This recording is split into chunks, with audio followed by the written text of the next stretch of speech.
Keller's Chapel and Cemetery, Jonesboro. Tennis last Halloween on a dark stormy night the full moon was ducking in behind angry clouds. I decided to go over there for myself, even though it was raining. Gee, the wind was blowing hard and lightning crashed across the sky once in a while. I know you're thinking this sounds like the beginning of a Stephen King movie, but it really happened that way. I strained my eyes trying to see in the dark. Nothing. I sat there for what seemed like forever. The storm was starting to act up again, so I was getting nervous. It was about 2 a.m. I glanced out across the tombstones, and in the corner of my left I seen movement. No one else was out there but me. I just sat there frozen with fear as something black moved slowly and silently towards me. It was way in the back, but gradually it was gaining ground. The lightning lit up the sky, and I stared at the black mass trying to make sense of what I was looking at. But I couldn't. You couldn't make out if it was a person or what. The harder I tried to identify it, the weirder it got. All I could tell you is something is there. It knows you are there. It is intimidating, scary, and a cold feeling goes up your spine. All night it felt like eyes were watching my every move.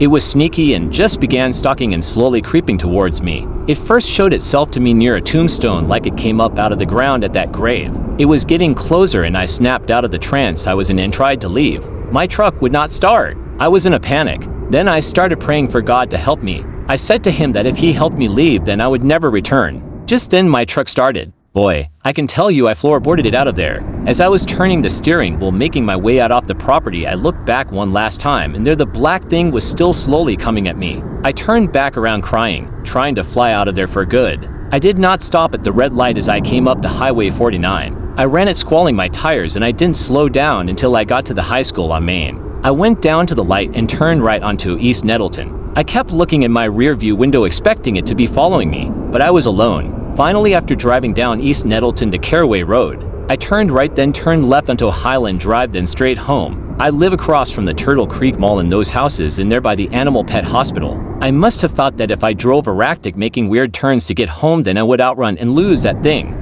Mostly though I was having a panic attack and just wanted to drive some to be around other people in traffic. I will never go back after all, I promise God. But if you do, please be careful. I have no idea what that was. But I was in danger. It was there to either hurt or kill me. Please take someone with you. God needs to be with you. Take care, friend. Posted the 10th of September 19.